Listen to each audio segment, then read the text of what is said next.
Dahil napaaga tayo ng pagsampa sa second floor, oh, sabi ay second floor. Siyempre hindi pa lalabas yung teacher, bida-bida tayo eh.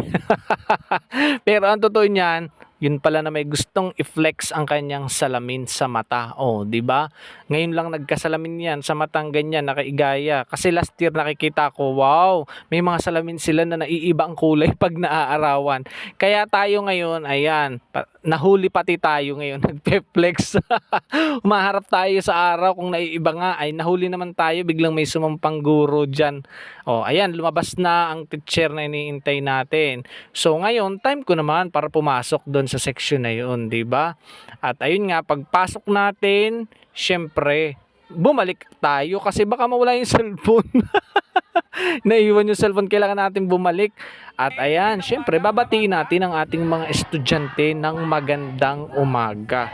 'Di ba? Para maganda ang panimula, kailangan ay tayo ay masaya at tayo ay positive lagi ang ating mga nasa isip. Para paglabas natin ng classroom, ay meron tayong magandang naibahagi sa ating mga estudyante. Follow for more!